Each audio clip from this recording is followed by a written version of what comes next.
morning. Welcome to the panel Women in Digital and Robotics, a must-have. I am Lavinia Cinca and I am the PR and Marketing Manager for euRobotics, but today I will be handling this workshop on behalf of Ana Maria Stancu, our board member, who can't be with us today. So I'm honored to introduce our lady panelists. I just want to highlight the fact that they will be expressing their views today, which are not necessarily the views of their employers. So here we have Alicja Laskowska from the Poznan Supercomputing and Networking Center from Poland. She's a senior IT specialist. Then we have Beatrice Masala from Italy, from Scuola di Robotica. She's an educator. Marina B from ABB, Global Head of Marketing and Sales for the Business of Robotics and Discrete Automation from Sweden and Switzerland. And we have Pia Engström from Finland, from the city of Riihimäki. She is a project manager for the city. And last but not least, we have Erma Mulabdic from the IT for Girls initiative in Bosnia and Herzegovina. Welcome. So just to explain a little bit how this panel is going to work, we are going to have questions from me for our lady panelists, and afterwards we are going to open the floor for the audience. So I suggest that you save your questions for later. So now we are ready to start, and maybe you are wondering why a discussion about women in digital and robotics. Well, according to the latest studies, at least 90% of the future jobs are going to require some sort of ICT-related skills. A study from 2016 from the European Commission says that actually there are 4 times more men than women that follow an ICT or STEM-related study. And there are also 3 times more men than women that are working in the digital sector right now. These are challenges that we need to address. We need to close the digital gender gap. Today, I would like to first start by investigating how we can better include women in cooperations in the decision-making process. Marina, from your experience at ABB, I'd like to ask you, do you have programs to recruit more women or to include them in decision-making boards? So, a lot have happened in my company over the last 23 years that I've been there. When I started the company, this is a very technical company, and from the nature, it has a lot of a male population in the company.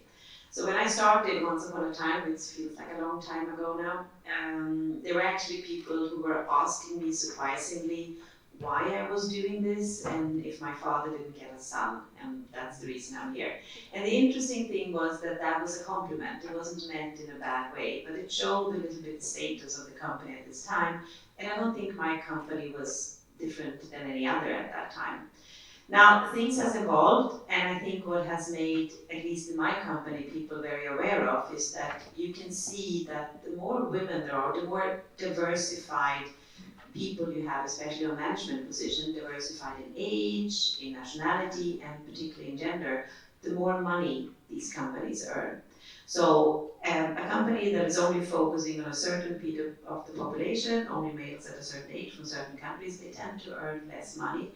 And this is clear, I think, in the company now. So we don't have a special program that females should come in, but what we do have now is, on a formal part, we make sure that every time there is a position coming up, that there is both male and females on the list of the top 3 or 5 to be interviewed. And that goes in both directions, because there are some roles where there's mostly or only females applying for it. So that is something that we have been pushing as a program to really make sure that there's both male and female, good male and female candidates in every time.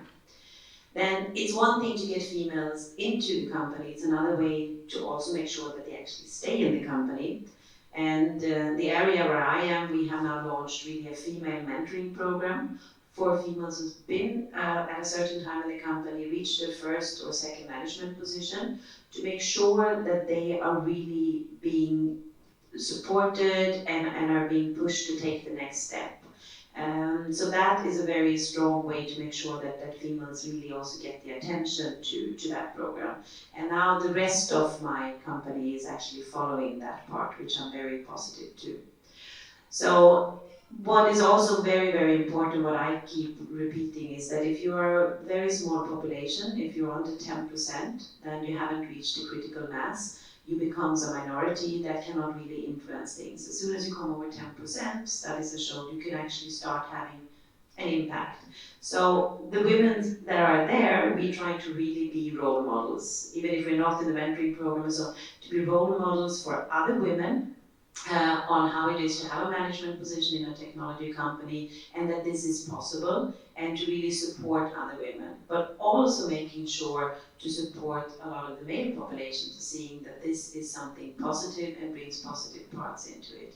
So I think the role model thing is it's not an official program, but I would say one of the most important parts to make sure that we get a lot of female talents to continue not only getting into the company, but continue to develop within the company. Thank you very much, Marina. Is there any comment from our lady panelists on this point, please? That said, maybe an important take from Marina's introduction is that, first of all, the more diverse the workforce is, the more successful the company is, especially financially, and also that women need role models and need to support other women.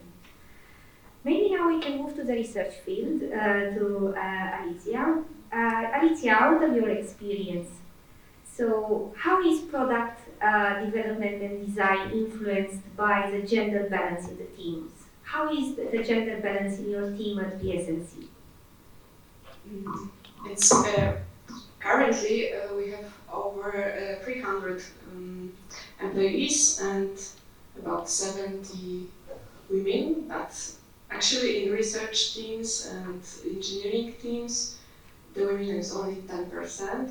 So it's about the same percentage which was when I was graduated from my studies. So.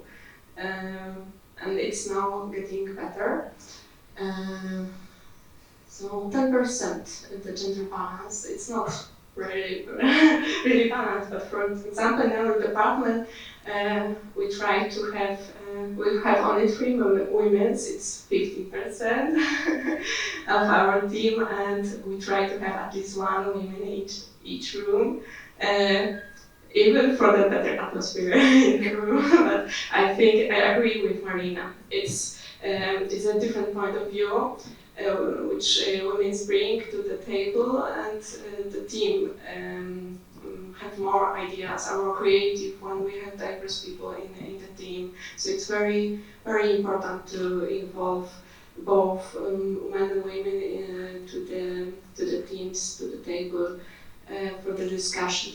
And I think what is very important in the design and development, I think the fundamental thing for the good design of products is empathy. And I think here, this is my opinion, that although, as I know, some studies say it depends on the characters of individuals, but in general, in my opinion, women are very good at recognizing people's emotions and listening, trying to understand the needs of other people, putting in somebody's shoes. So in this way, I think women are very good at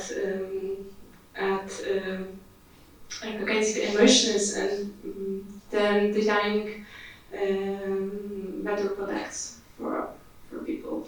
And what else? I think the design part, actually, the women working in PSNC, they're not involved only in the design.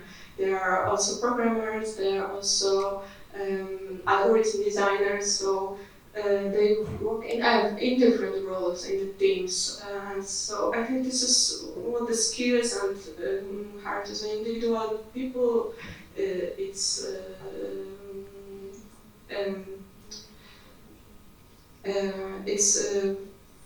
what is important when we hire, for example, people.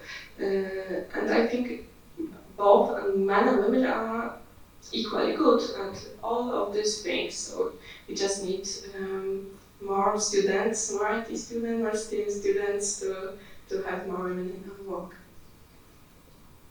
Thank you very much, Alicja. Are there any comments from you on Alicia's point? Just as a take also from Alicia's intervention is empathy, so it's not only about the hard skills, it's also about the soft skills that are sometimes involved in the product design and in the composition of a team. And we also need to make sure that we pass maybe to the next topic that Alicja kindly opened, which is education. Education is key to ensure a stronger presence of women in both research but also corporate world in digital. So the European Robotics Week, as you know, has been promoting and highlighting the initiatives that were encouraging men and women alike, and especially girls and women to get in ICT and STEM related activities. I would like to ask Beatrice from Italy, who is an educator, how does she think we can encourage girls and women to get involved with creative and innovative technologies? Thank you. If we look at the world as it is today, we still see barriers between women and technologies. And I think, and we think at Scuola di Robotica, that creative and educational technologies are a strong tool to strengthen self-confidence and self-awareness among women. We have this position in which we can see and work with a group of children, group of young adults, girls and boys, and we are able to witness some tendencies that exist among girls and boys while approaching technologies. And we started working on this quite almost 10 years ago. We worked on this project called Roberta, Girls Discover Robotics, which was about the possibility to study these kind of situations and to come up with a series of methodological strategies in order to involve more girls in using these technologies. For example, some of these strategies, among others, are the fact of being always aware of the importance of the mentor, of the educator, and the role that educators have in these situations. What I mean is that when being an educator nowadays, you need to be able to be always ready to react to these kind of gender-related issues. You cannot just avoid spreading gender stereotype, because usually this kind of situation happens, and you have to be ready to open a dialogue about it, so put everything in words, and also stimulate doubts about conventional belief. For every conventional belief that may come up, you should be ready to even modify the activity in order to promote a different behavior, or in general, just talk about it with the children. Another point is the topic choice. When you choose a topic, we actually studied this fact that girls tend to prefer topics they consider useful. So usually they're not very much appealed by topics such as combat robot or football matches, which are typically the topic you choose when you start a robotics activity. So they prefer these service and rescue scenarios, for example. So you being able to choose different kind of topics is a good way to involve every member of the group, boys and girls, in the same way. And also reinventing some kind of competition, for example, not just the fastest or the strongest robot, but also maybe the strangest or many kind of competition. And also inventing competition with the children is very interesting, because they actually come out with the best ideas. And another point is stories. Role models are very important. We all know that examples and stories are important for us, and girls still need more examples. And when I talk about role models, I'm not thinking just about stories of great women in the past, but also stories like of women working nowadays in the scientific and technological field, so they can relate with these stories and from an everyday life point of view. And then another thing that we work on, and it's very important, when we talk about this topic of women and technologies, we tend to think just about young female students or children, but we should always be aware of who we are leaving behind, because there are many women in the world nowadays that actually still feel like some kind of rejection for technologies. And we are trying to work also on that, on building methodologies that could help these women, adult women as well, older women, women in any kind of disadvantaged situation or that just couldn't have the occasion to study this kind of in the technological field. This is very important because we all know that nowadays, if you don't have any kind of technological skill, you are not able to understand the world of today. And you're not able to have access to very basic services in an independent way, so you will never be independent. And so we use these kind of technologies also with adults because they have the power, the creative and educational technologies, the power to teach something about technologies in a very light and fun atmosphere usually. And in this kind of atmosphere, putting yourself out there and making mistakes is always much less stressful than usual. Thank you very much for this, Beatrice. Are there further comments to this very interesting presentation? I think you touched on a really important point with the unconscious bias that we're having, that we might not be aware of, that influence the decisions we're taking. And I'm always giving the example, and this comes to this very often when I say what I'm doing and what my education is, and I'm an engineer, then I get the comment, mostly from women, not from men, that you don't look like one. And that just shows these pictures that we're having in our head, and that's not helpful for us, but being aware of that we all have this unconscious bias, I think that helps a lot. But it's that takes a long time to change it, and that's something we get from being very small children. So thank you. Thank you very much, Marina, for the comment. Are there further comments? So just as a take for Beatrice's presentation, we have seen that actually the role models are very important. It's the second time we have had this mentioned today. And also the importance of being able to choose different topics. As I said, girls are interested in some things, boys maybe in others. Keeping in the same idea of education, it's not only NGOs that are responsible for promoting this kind of education initiatives for girls and STEM, but also the public authorities, be those at the national, regional, or local level. In that situation, I'd like to ask Pia, who represents the city of Riihimäki, how do they encourage girls and women to study STEM in this city, and how does she think this is going to benefit the city in the future? Okay, thank you, Lavinia. Hello all. In the city of Riihimäki, every pupil do study robotics, and they started at the age of 1. So it's from daycare up to high school, and it is mandatory for girls and boys. So all the children has kind of technical or robotical identity in a very early age. And the role models, we have the many female teachers, and that is very important. Important in Riihimäki, and we think that robotics is a kind of new general knowledge. In the future, you don't need to be an engineer to use a robot. So this means that we really need to have more knowledge and emphasis on ethics of robotics and AI. And besides STEM subjects, we need to understand more better the user. So STEM subjects and user experience and ethics is very important, and that doesn't, of course, make a difference either you're a girl or boy. It's our society. In future, we need urgent solutions for the huge challenges like climate change, social inequality and aging population.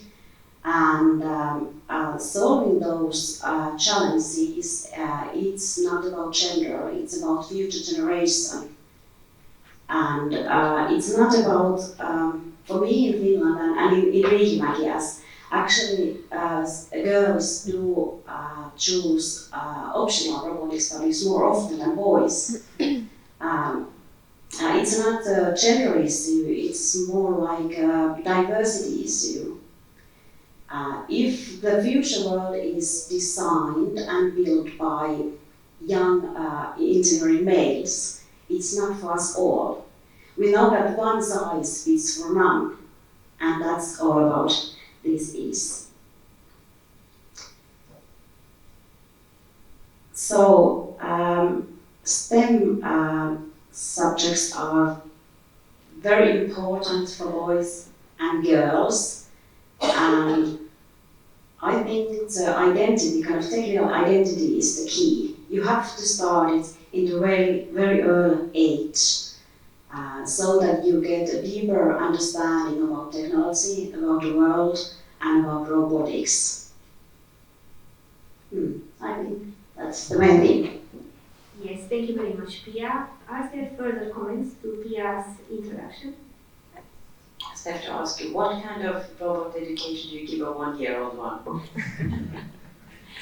It's of course through playing, and because of course robotics education is about designing and programming and building a robot. But it is, if you ask the children what have they learned, they say it's problem solving, cooperation, it is teamwork. So when you study robotics, you study social skills, and you study English, you study teamwork. So in the early age, it's play, it's teamwork, and I think one of the main, I have a 6-year-old daughter, and one day she came home from daycare, and she said that, Mom, do you know that robots, they don't think themselves, we teach them.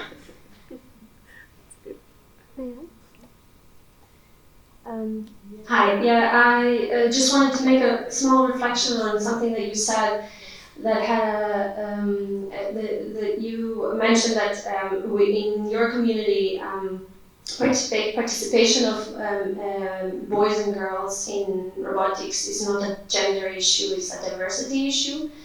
I'm really happy that you can say that on behalf of your community, and that surely must stand as a fact for societies which have pushed the needle on gender equality quite far. But I would just say that let's be careful that we don't conflate gender into other issues, and we don't co-opt this social construct into other notions like diversity, because gender inequality and gender issues are very much present in all of our societies, and they are related to all of the spheres of our lives.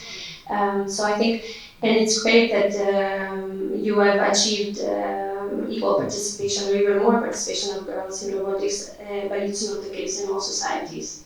And I think we have to bear that in mind. Thank you. Thank you very much, Erma. So we're going to get to you now. So international organizations have also acknowledged the need of having more girls and women in STEM. Erma is representing an initiative by the United Nations in Bosnia and Herzegovina to encourage girls and women in STEM. So I would like to ask you, Erma, why do you think these kind of initiatives are important? Thank you, Lavinia, and thanks again for the invitation. Although we are an all-female panel here today, I'm very happy to see men and women and boys and girls in our audience, because gender equality is definitely not an issue only that concerns only women. Apart from being a co-founder of an initiative called IT Girls in Bosnia and Herzegovina, I also work with the United Nations Agency for Gender Equality and Empowerment of Women, UN Women in Bosnia. And to answer your question, Lavinia, I mean the same reasons why we have this panel today is the same. They are the same reasons for why we started IT Girls.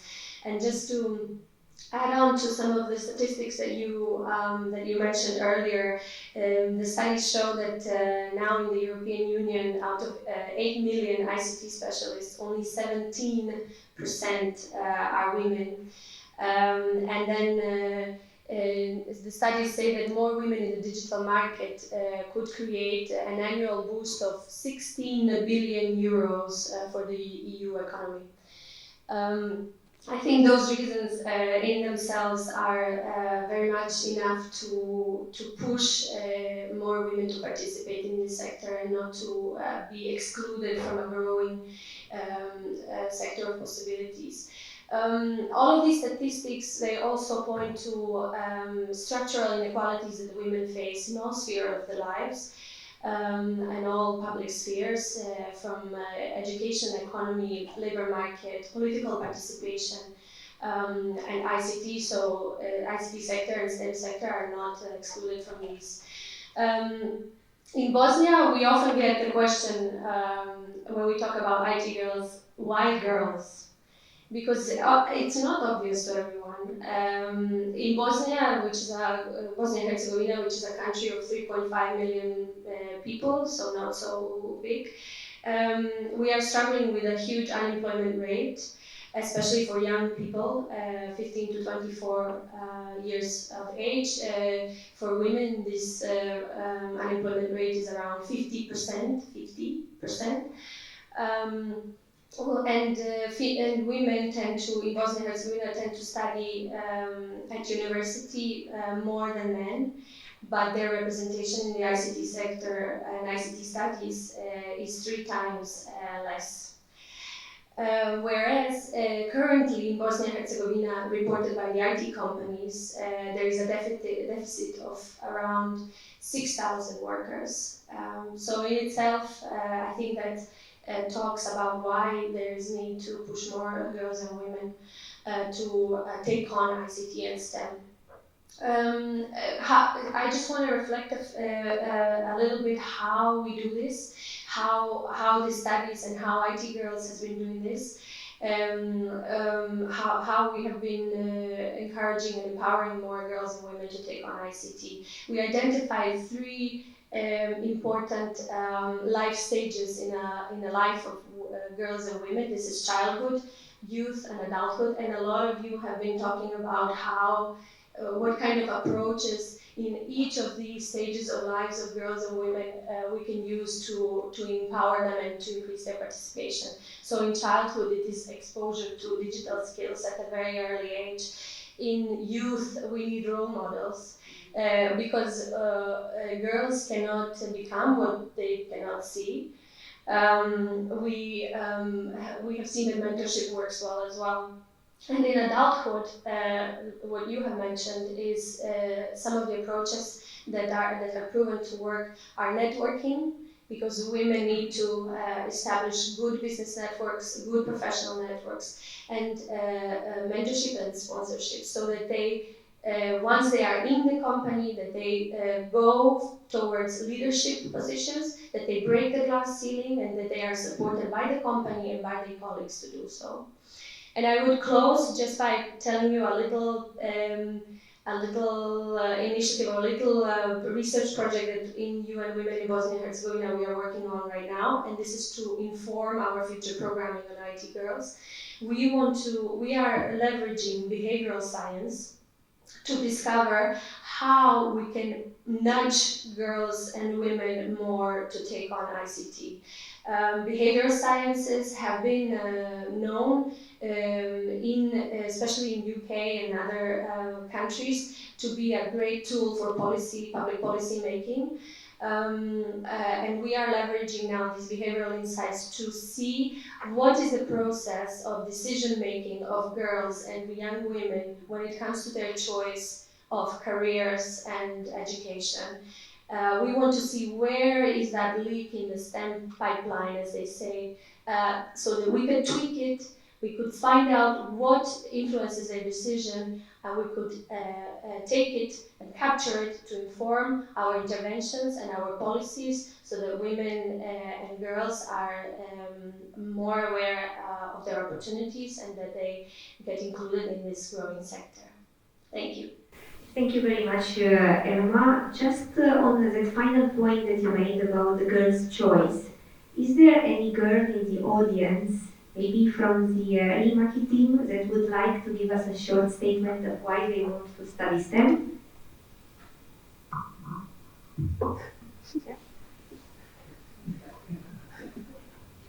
Maybe in that case, a boy would like to help us. Or in your own language, and we'll translate. Maybe each of them has speak for a minute, and then Yes. we'll give them a chance for Raise your hand. Okay, so shall we bring the mic? Or just stand up. That's it. Or you can just stand up. Just stand up. What we need for streaming. Just stand up. Oh, she's there. She's there. You can say you have no choice in your seat. That will be also. Okay, I think I like to study robotics because I learned so much new skills that I don't learn in basic school subjects. So we do a lot of teamwork, so I have lots of new friends, and my English is much better, and I have learned so many new words. And well, I agree with Matilda, and I think it's fun because we learn problem-solving skills and English, and yeah. I think we can use these all things our future, maybe our jobs, and yes. The key word is Excellent. jobs. Excellent.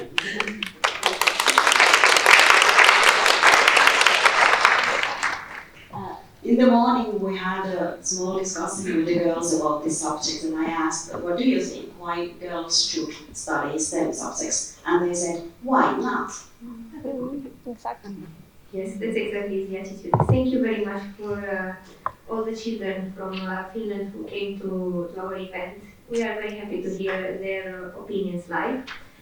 That said, now that we've made a tour, let's have a discussion. I've prepared some questions for all the panel to answer, and the first one would be actually the one that Erma opened.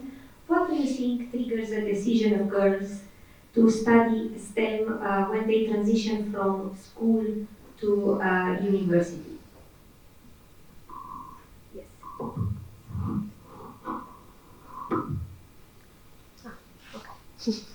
So I start.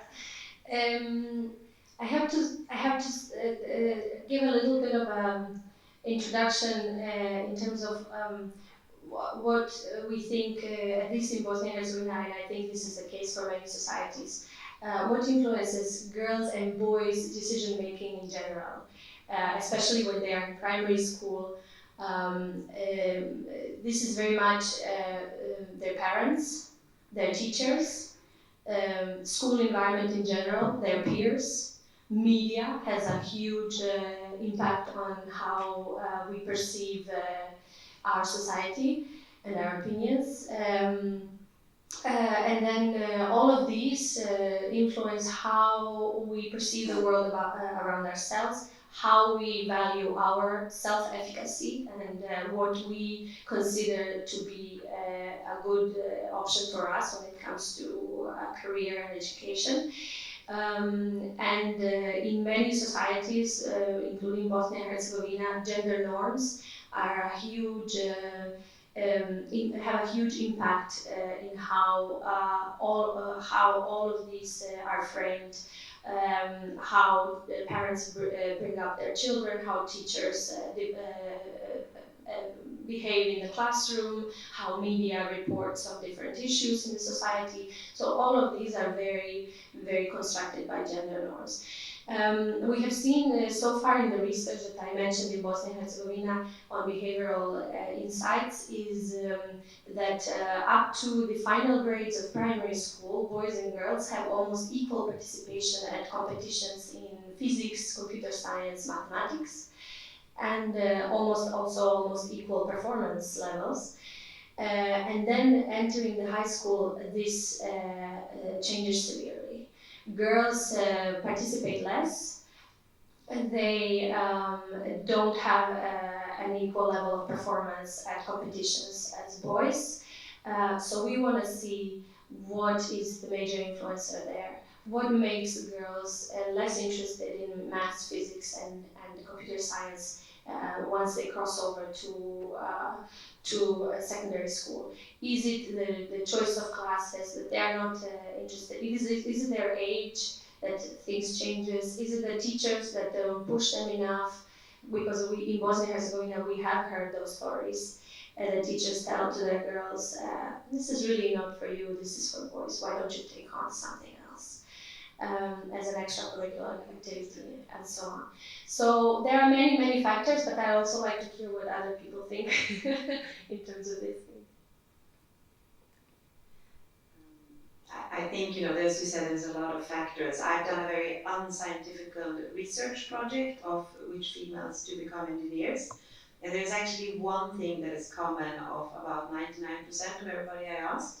And every female engineer that I know, and it was 100% when I was in university, had a father or a brother who was an engineer. Or a mother, but that was later. So that doesn't mean that everybody who has an engineering father became an engineer, but the opposite seemed to be true. And I still, especially in my work all over, I work around the world, and also when I ask my colleagues in India and so on, it seems to always be the same. You have somebody in your close family who does this. And I think what it means is that you've actually been able to see what does this work mean? What does it really do? Because just being exposed a little bit to media, we should do it, but how does a normal work day look like? Which kind of life can I live if I do this kind of work? One of the reasons I choose to do what I do is that I really wanted to work internationally, and I saw most international companies in my country. I needed this background. That was one of the drivers for me. And yes, my father is also an engineer, and so are both my grandfathers. But I think to really have this more profound knowledge, what does it mean? How does a normal working day look like? What life quality can you have out of it? And that's very hard to envision if you don't see it very close by. You can't tell somebody does it. You have to really live it. And one good example I think that we're doing in Switzerland is yesterday was something called the Future Day. So in the Future Day, every single child in Switzerland has the right to come with their parents to work and to really experience hands-on how does a normal working day look like. And this initiative started, and it was actually called Girls' Day, and it was fathers who were supposed to bring girls to work, but that has changed now. So there's Future Days for all kids to come to work. So for instance, in my company yesterday, it's full of people bringing their children, and there's a program for the children. They sit in the boardroom yesterday, and they've done some experiments. They go to the canteen, they make a little presentation, and so on. And I think this hands-on experience really, really makes a difference. And so a little bit, it was fun at the airport yesterday in Switzerland because the whole airport is full of people, of small people. And I think it was last year, 2 years ago, I was stopped in customs of this Jew, and their father let me control everything, open everything, and looked if I had too much kind of meat. You're not allowed to bring meat into Switzerland, and so on. So I really, there's so much we can push, and teachers are important and so on, but how do we make sure that people get a real understanding? What does it mean to work in these areas? And how does your life look like? And there, I don't think there's one key to it, but it's a very thing you actively needs to work on. So I'm trying to bring now, especially the girls from families where there are no engineers, to bring them along and see how does work look like, because that's also part of the role model discussion. Actually, my father wasn't an engineer. That's good. Yes, but I think the role of father is very important because it is in my when I wonder why I became an IT engineer, I thought it was also my father who involved me in technical tasks in the very beginning. So he teach me how to repair, for example, electronic devices together with him. Maybe it was because he hadn't said so in the beginning, but in this way, I think we need to, from the very beginning, from the very early childhood, involve young girls in technical tasks and build self-confidence in such kind of tasks, such activities, to bring them to career in technical tasks. And I asked some of my colleagues in our department, and they have similar view that also father's role is important here. So. I totally agree with Marina, and I think that where these kind of initiatives are not, where there are not these kind of initiatives, it's where gender roles bias are very strong. And I would say that in Italy, for example, they are very strong, and we don't have this kind of initiatives still. But and this is, for example, I think the reason why many girls just decided not to continue the study. Maybe they studied in STEM, but then they don't pursue any career. Because, for example, the idea of having to choose between a technical, scientific career and having a family is still very strong. And this is, of course, also a problem of society and policy in general, because if you don't see any kind of form of jobs that can actually allow you to do both, as a child, as a young woman, you start to think that it's impossible, and then you go on this way. But I think these are great initiatives, because knowing actually what that work means is fundamental. I just wanted to add, you make a very important point about the work-life balance and how what makes women decide whether they're going to pursue leadership positions in companies and so on and so on. Is also research has been done in North European countries, I think, where still participation of women in ICT and STEM-related fields is lower than in other fields like law or economics and so on. And the fact was that if you decide to pursue motherhood, yeah, and you leave for 1 or 2 years, going back to the field of ICT is much harder than going back to being a judge, because law is not changing much in 2 years, no? Whereas ICT and STEM is changing every year, rapidly growing. Technology is super rapidly expanding and changing. So this is also something that we can take into account. Thank you very much for all your answers. Now, the last question from me for the panel, so please prepare yourself, your questions from the audience, is actually we've been talking also about vulnerable groups earlier. How can we do to promote STEM career and studies opportunities to women, for example, from the rural areas or some other vulnerable situations? Would like to take the first point on that? Erma, please. I can talk to you about it from our experience, IT girls in Bosnia. I'll just tell you a comparison. When we open a call for girls to apply to a training on programming or robotics at Riihimäki or something, in Sarajevo, we have loads of girls, like 60 girls applying for a 4-day training. But doing that in a municipality that is outside of the urban center, rural, remote, and there are many of these in Bosnia and Herzegovina, is almost impossible. So unless you take the digital skills to the girls, they're not going to have the opportunity otherwise. So it was us going to the small villages, towns of Bosnia and Herzegovina, and bringing the skills to the girls. Pushing, literally sometimes pushing the door open of the computer science lab that is normally locked up by the teachers and said, oh, this is very expensive equipment, nobody's going to touch this. So we really push the door open for girls to enter and learn programming and learn the skills. And unless you bring them to them, it's difficult that it's going to come, organically. Even if it does, I mean, the opportunities are very low in the rural areas. In Riihimäki, we have experiences and about students, pupils with special needs, that they have succeeded very well in robotics education, as it is teamwork and it needs different kind of skills than traditional schoolroom studying. Please ask our teachers and understand what does it mean in practice. How can we involve different kind of learners and students to learn and succeed in robotics?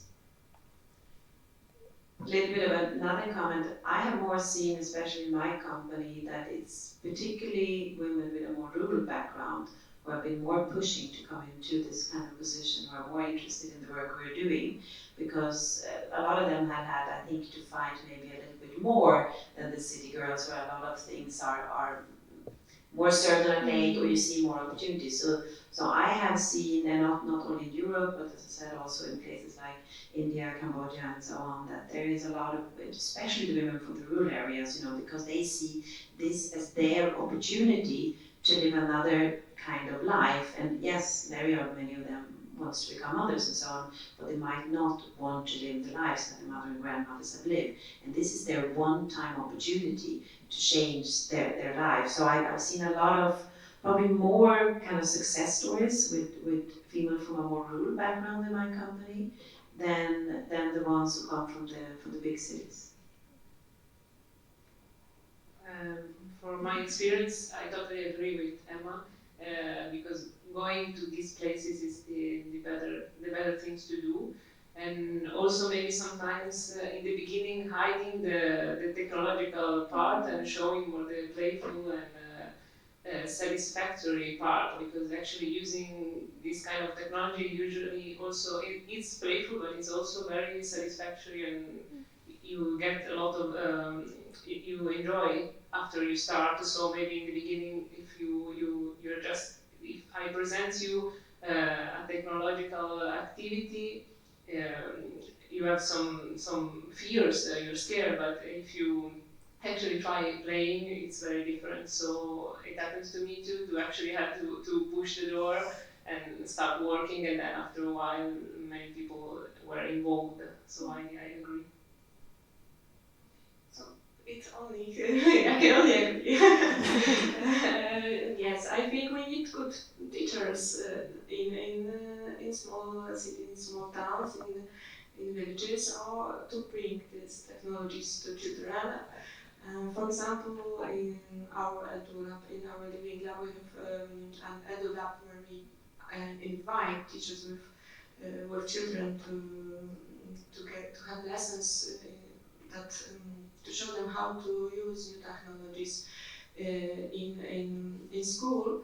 And we also go with our courses, with our educators to the schools to show in their schools, in their towns, how they can play with digital technologies. So I think this is we need to bring the technologies closer to them. And I also agree with Marina, who told that women from rural areas see this as an opportunity, but they actually have worse access maybe to the knowledge. But if they decide to this, so I think they are strongly strong and ambitious in this being engineers. Thank you very much for all your answer. Food for thought, as Steve says. And now I would like to open the floor to the audience for questions. So yes, please.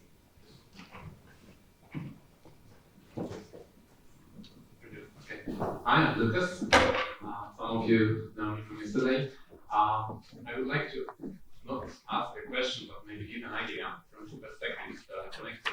First one, I'm professionally a PR marketing professional, and I'm the proud father of two daughters. Thank you very much for including me in your push discussion. I was afraid that May would be just out of discussion totally. But generally, I'm thinking about the case you mentioned, about the gaps, what's happening between very elementary school that are so pushed by fathers. I'm not an engineer, but I'm trying to empower my daughters to do this. You know what's happening later in high schools? Just look at the role models the young girls have. We created a kind of, for our own purposes, the research what's happening when they took the smartphone and follow the micro-influencers, YouTubers, bloggers, and look what's happening on the male side and what's happening on the female side of this. There's this total emptiness in there, total. The topics over there are empty. And maybe the branch should look at this problem from the gaming, the esports point of view, where actually the esports branch, they created the female influencers to gather more attraction to esports because the female will listen to another female. And then I think that the branch should need very good young robotic influencers. They will show it how it's cool to go with it. Not, to test another perfume or something, to go somewhere on the tree, etc. That's the empty life. But also to include this very crucial thing as a robotics. And I would really love that we will also talk about STEAM, not only STEM. Because when you're talking about emotion and passion, you mentioned that the A here is a very crucial one. Because we had also a discussion last year with Professor Sharkey from UK about killer robots. I mentioned with your slide from yesterday, Exterminator. And maybe if we teach also this artistic side for the new technology, then we don't have this judgment day. Thank you. Any answer from the panel to Łukasz comments? No. Thank you for the comment. Thank you, and thank you for the initiative of boosting two girls also. I think that's a very important part, so living up to our role that we said before. No, but I'm also a bit shocked about the blogging part, which, as you said, it's all about nothing against perfume now, but it's all about this, which clothes with perfumes and so on. And I know what happened in the end of 80s, for those of you who were around at that time. This LA Law came, this TV series, which was showing all these kind of cool women being lawyers. And at least in Sweden, it speaked up. So many women wanted to become a lawyer that had not been the case before. So I mean, this whole social media had such an influence of what is cool, because you want to work with something that is cool. And I fully agree with you. I think we have quite some things to do. We see now that there is a lot of, learned lately, there's a lot of more females wanting to go into police work, and we have, again, all this kind of CSI series and so on. So I guess we need to kind of invent a TV series on Netflix. So we'll give that a thought, I think, yeah? Thank you very much. I have first.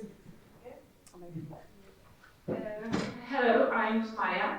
I would like to share with you one interesting thing I've recently heard, made by Barbara Oakley. She's an engineering professor in University of Auckland, and she was at first she was studying Russian.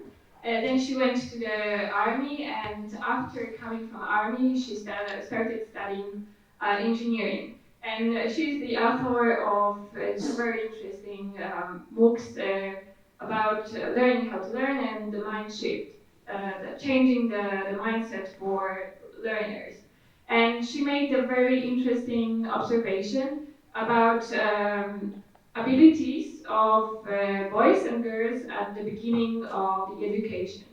And there is no significant difference between boys and girls with mathematical skills, but there is a slight difference in language skills that is better for girls. Like there are faster learning writing and reading, and this is also the thing that it comes easier for girls. And for boys, it's a bit harder. So they are choosing more often what they think that they are better. So they are choosing math, and girls are choosing more, very often, more subjects connected with language. And this is also a fact that may influence girls to take not this STEM path. And I just want to also share something from my experience. I was studying arts. I'm art conservator and restorator, and examining my education path, I can see that I made some strange decision at the some part of my education when I was finishing primary school and going to the junior high school, and later from junior high school to high school. That I closed at that point doors for myself to learn more about math, because I had chosen a class with more humane subjects, and later it was hard for me to come back to the track of math and this subject, and my own abilities, I wasn't great in math, but I was not bad. And now I finished my education in art restoration, and I would like to come back to the track for learning more about, again, math and these things. And this is the question I have to you. What is your advice for a person who finished education and would like to go back to this track and to use the math and more robotics and how to learn and what to do to be connected to this and creatively use this knowledge? Thank you. Thank you very much, Maria. Would you like to answer your question? If I have the mic, so I will be a start. I think now there's a lot of different courses to start with IT or robotics, and the things is going they are simplified, so it's really simpler and simpler to program a robot, to make a program, IT program, and just you need to stop be afraid. And I can give you two examples. My friend, for example, she graduated from Faculty of Commodity Science, so she learned how to design a product, a physical one. And she as a hobby, she really like drawing, and now she is a wonderful UX designer and started working in IT. Another example, in our department, we have recently hired two people that graduated from cognitive science, because they understand our users, the way that people are thinking, how to understand their behavior. So now they are involved in the process of involving users in product designing. So I think we need a different point of view in our teams, and just I know this sometimes the first step is difficult, but then it will follow. I could say that I took the opposite path, because I studied more math in high school, and then I chose art, and I studied fine arts, and now I'm here. So probably, I think there is this strong need to make a stronger dialogue between these two kind of reality, because it's true that now we can use STEAM instead of STEM, but actually not many people do so. So coming from the art part, I would like to hear it more often.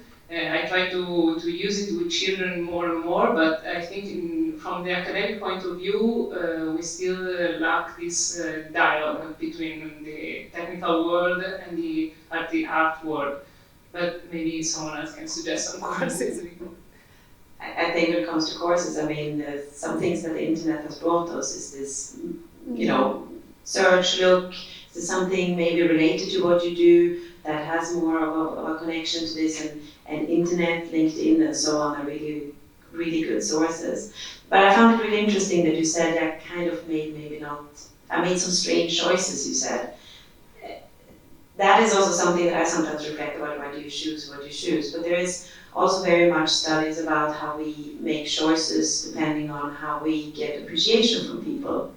And there is this is a Scandinavian study, but I think it's pretty valid, that when children are not even 1 year old and they start crawling and try to walk, we are all people, we like to get good feedback, that you're good, you're doing something well, that's part of being a person. And when girls sit still, eat tidy, and behave, they get very good criticism for that, saying, hey, you're such a well-behaved girl, and look how she's doing this fine, and so on. Boys who crawl around and take away things and destroy, he is such an explorer. He gets good and positive things from kind of pushing the boundaries. And the opposite, a boy who is a bit careful, what is it with him? And a girl who is, what will happen with this tomboy? So at very early age, we get programmed, because we also get programmed in our childhood about, if I do this, people like me and I get good criticism. And that's very, very different what we do to girls and boys, and I think that impacts which decisions we make later. Do I want to be an explorer, go into unknown territories, or do I want to more follow the traditions here? So, and this is again this unconscious bias, and it's very hard to just change them, and I think what we can do is just being aware of them, because it will impact us for a long time.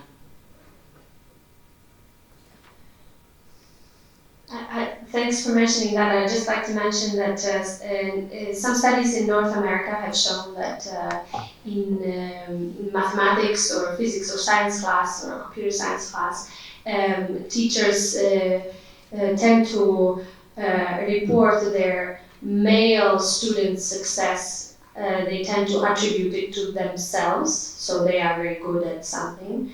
And their female students' success, they attribute to themselves. Like I did, it was because of my teaching that this girl did so well. And the guys is like, oh, it's all them, they're so competent. So that's another thing that influences our decision making. As for your question, I'm sure there are many courses you can take in your community. Maybe look for it. Maybe try to connect with other girls who have been in the same situation. There are so many networks now popping up of women going back to STEM careers and pursuing these digital skills, because there is a demand. There is an actual demand on the labor market for these skills. So I think it's a great opportunity. I just have to add that we had I was one part of my career where we were just developing software. There was one manager who told me, I get so tired of this, that when you get a problem, we're trying to solve some software problems, the females comes in and ask when they want to support, what's wrong with me? Why can't I solve it? And the males comes in and said, what's wrong with my code? And it shows the same. He said, I don't know, don't attribute it to yourself, nothing wrong with you. Something is wrong with the code, we don't know. But that's a clear division how, especially in programming, how male and female looks upon it. So female tries to look upon themselves more, which can have some positive parts, also some parts, but it's a clear difference, unfortunately. We have two comments from the audience before passing to the next question. One is from Łukasz and one is from Anne. So please. Maybe ladies first. Thank you. I'm also working for the same company as Marina, and maybe also coming back to your question, I think we also should not limit ourselves to this kind of like pure technical skills. that we are all thinking about. If you think about robots, if you think about artificial intelligence, if you think about the linguistic skills, for example, that robots need to learn, the vision, the sensing, then I think there is basically no profession anymore that is not fruitful for this type of industry. So I would say no matter what you're interested in and no matter what you focus on, there is a demand for these skills around in this industry. But maybe that's why we should review the measurements, how we measure how many women are in digital work, because we are all already in digital work. DNA of IT, DNA of every sector. So my advice to you is just get to work with any technological company, you're going to get up to very fast. Yes, I think this discussion is going into a direction where I can contribute a little bit. The OECD used to organize studies on ICT and education in schools. I'm not quite sure if it still exists, but it was an annual or biannual worldwide analysis and exploration of how ICT is being used in schools, not necessarily for STEM subjects, and we are now looking at competencies. And I think this is a paradigm shift in education. 20 years ago, from marks and notes in STEM subjects, for example, or English performances, new competencies popped up as valuable. And I would like to quote from a study where I have been involved, and this is now 15 years ago in Germany, on ICT in schools for the competencies beyond STEM, beyond more like how to use information, how to be an educated person in our democracy, how to develop ethical standpoints, how to use ICT for your general, let's say, maturity. And you can imagine one is, for example, to use information and combine information to develop a new hypothesis, for example, or to write an essay, or to speak about, or to debate, to have a debate which has arguments. So all these competencies require information, but also opinion making. So what is the influence of ICT on this competency, or competence? And it was, as I remember, the categories, we had 4 categories at the end. The winners and the losers. The winners were children, pupils, students from families which have books and read newspapers and discuss things about politics and so on during breakfast or during dinner. Families where they come together and talk about this. So these were the winners because they used ICT to boost their knowledge about background information, and they could quote politicians, and they could use information from different countries and so on. And they combined this with their own information and so on. So they were the winners. The second group were girls, interesting, because they had maybe the resilience to combine information. And I don't want to extend this now, the losers were the poor boys.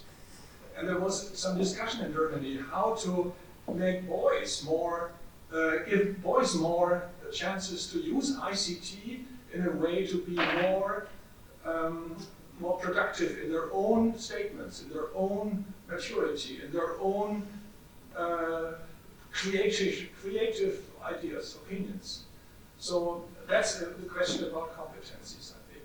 I fully agree about STEM and professions and inequality in work and everything. This should be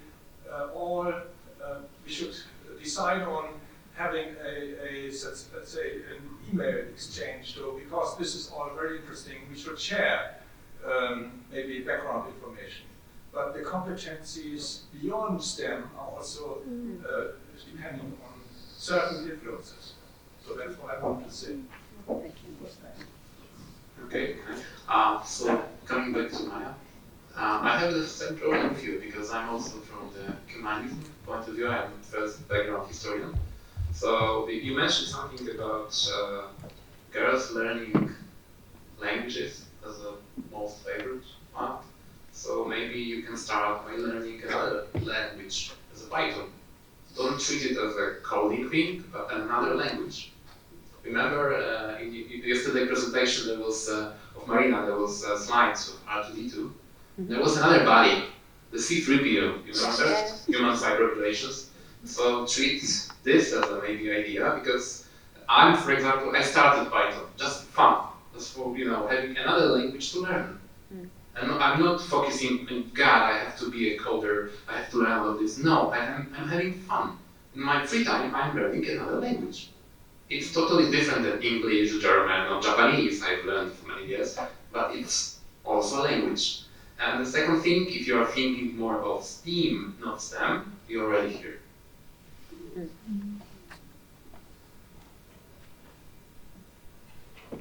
Thank you very much, Łukasz. So maybe one final intervention from the audience. It's Andrei.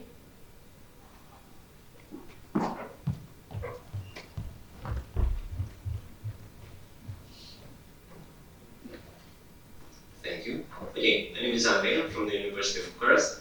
Some comments before the actual question. So I did that course as well. It's a really good course of the learning how to learn. Very important, and understanding the gender differences as well. And also I recommend you start with Arduino. The community is huge and it's really open source. The materials are very vast.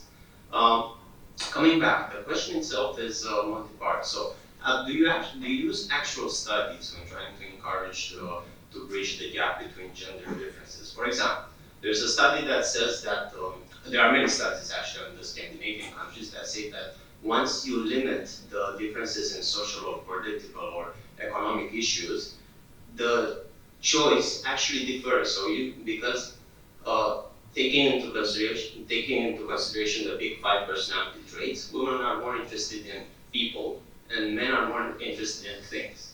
But for example, we took this at the University of Bucharest and we transformed it in a strength, because we saw that basically the students were a lot more interested, the women students were a lot more interested in projects like prosthetics or something that can help further on, actually help people and not just be like an abstract project itself. You take into consideration stuff like this when encouraging? Thank you.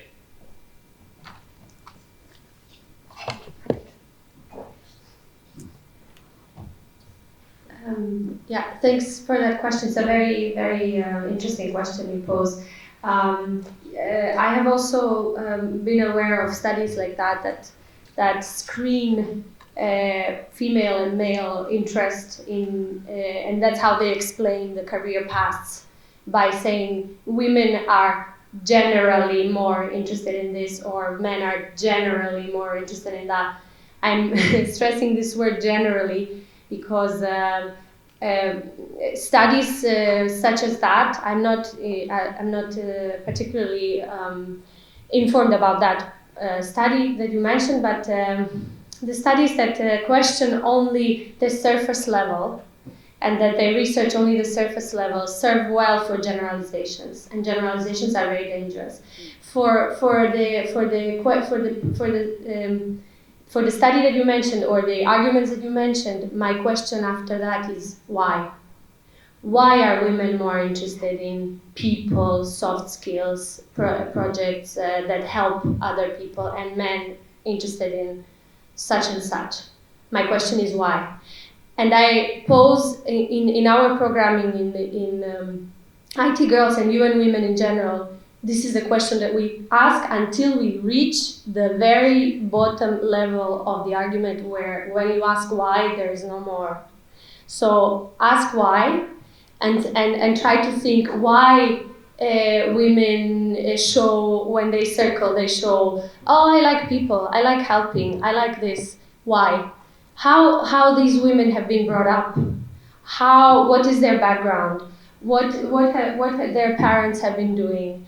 When asking these questions, why, oftentimes we get to the gender norms that I mentioned earlier. And these are social constructs that influence our unconscious bias, our conscious bias, our decisions, our choices. the way that we have been brought up, the way that that we perceive the world around us, our attitudes and perceptions towards career, education, the roles of women and men in society, they are all influenced very much by gender norms. So this is what I would like to. And I'd like to say about the second, that generalizations are always for me very, very dangerous. And I don't know this study in detail, but when we do these generalizations, I sometimes ask myself, yeah, female likes to do more cooking and so on. So how come that all the best chefs in the world are male? Yeah, females are so much into fashion and so on. Yeah, so where are most fashion designers then that we know about male? I think somehow there is, there might be some things like the study you referred to also, that there is some difference in female and males, but when you break it down, there might be other things that are the real root causes or can explain it more that might show another truth. But yes, that's just a reflection of my side. Can I just add to that? Yeah. Can I have a small comment? Yeah, sure. A very important thing you bring up here. Women are interested. Women are better at cooking, but best chefs are male. Women are what is the other thing? Fashion, but the best designers. Very stress on best. So it is again the men that are excelling or that are reaching these leadership positions in whichever field, even if it's a field that is dominated by women. Okay, sure. I don't know about cooking, I've heard that as well, I've never saw the study. So, but what I'm trying to say is that we should also take into consideration the gender difference itself, because that's not a generalization on the study itself goes very deep, and that's the point. It goes into the personality traits, because for example, one of the differences between women and men is that women give birth, and they have, they have a difference where they tend to be more kind, and that is a very good thing. I'm not saying in a bad way, but they tend to be more nurturing. And that, if you look at the correlations between personality traits, for example, the people that rate themselves as kind rate themselves lower in competitiveness, and similarities like this. And we saw, for example, in Romania, that we don't have this difference. So we have, like you will see maybe in my slides, I have more women in my laboratory than men. It's a very small difference, like 60% and 40%, but there are more. But the idea is that if you ask them, they came here basically because it offers them freedom and it offers them opportunity. Most of them are interested also in arts, in social sciences, and something else. And they try to combine technology with that. And again, interdisciplinary is very good, and I think that's the future itself. But the idea is that there are some differences at some point which are important to take into consideration and actually capitalize on that, not use them as a bad argument, but as a good argument, and encourage everyone to do what they actually want and what. So, for example, you said about the fathers. Well, that's true about engineers, but it's true about anything. If you have a father or a mother that has a good career, it is very likely that you will follow the same career. It's not only for engineers. And and you will see this in poorer countries as well that do not have a very traditional way of view. More people, the gap will start up. In Romania, it's probably because of the communism as well, because communists flattened everything out. But because women worked in communist times, there was no difference in that. But when you talk to them, for example, we had an interview, and we had an interview on Robotics Day. And the women, when they presented them, I think the interviewer said something like, she did an awesome project while also having clean nails. And the women at the university were really upset about that, because it was something like, it's not that you did a good project, it's like, it sounds like you did a good project even though you're a woman. That's not fair. That's not fair to everyone. So maybe sometimes the difference itself is good to emphasize the good parts, not also the bad parts, and not too much if it is not needed. And if I make some points here, from cooking they can come up good things. For instance, the dishwasher was invented by the woman. If you want to check. I mean, it could be a longer discussion of the things you take up, so I just wanted to make one small comment that I think it's very good that we have differences between people. I mean, and the differences between people and different people are probably bigger than the differences between genders, and that's a good thing, because we want a diversity. But one thing that I think is a generation shift taking place, especially in the Western world, having a child is a life-changing experience, and it's just as life-changing for the father as for the mother. I just wanted to say that maybe it's not easy to see how harmful could be generalization. I mean, maybe all these studies have something true in them, but when you work for, I talk for my experience, but when you work with a group of children, you see very clearly what's the problem with generalization, because if there is someone which is not included in this kind of generalization, this person is harmed by this generalization. So that's why probably we need a balance between what we know about mind and social influences and everything we can study, and what we see and what we have in front of us when we work with young adults in general. Thank you. Thank you very much to all the members of the public and also to the panelists. We are now closing the Q&A sessions, so if you wish to still ask a question, please use the break to do so to our lady panelists. In order to conclude, I would like to ask the lady panelists to give one short sentence recommendation of how we can build a future with more women in digital and technological sectors. So, please. Okay. So, as I said, it was a role of fathers, but I think it was easier a few years ago. And now it's so many sources of influence, so many things are influencing our behavior, our choices, our decisions. So we need a holistic approach from many different ways. But as a parent, still we need to, from the very early hood, involve both our daughters and sons in technical tasks. I would say educational robotics for each and every woman, to connect to the previous discourse about all the women we are leaving behind. In the very competitive society we are today, and I'm taking this from a company point of view, companies cannot afford not having the best people for the task. And the society exists of 50% women, or 51% actually, who are just as intelligent. So I think that itself is an answer. But if there's something concretely that I accept the role models that we discussed, is that what I'm pushing a lot, and it has to become cool in companies to have a female manager. Everybody says there should be females in, but as a man saying, hey, it's cool, I actually have a female manager, that would make a big difference. I would like to say to a future generation and find out what is meaningful to you. It doesn't matter if you're a boy or girl, be ambitious, set your goals high, and go for it. Study STEAM subjects and ethics and user experience, because STEAM subjects, digitalization and robotics makes it scalable. You can really impact the world through these things. I'd just like to say that accepting gender equality in ICT and in all other spheres of human production and labor starts from the mindset and starts from each of us. And I think you gave a very strong intro to my final word is like, if you're going to comment on a woman's profession, just before you comment, ask yourself, would you say that about a man?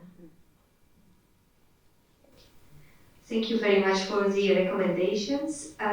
To finalize today, I would like to invite you to stay tuned for the next euRobotics activities in the area.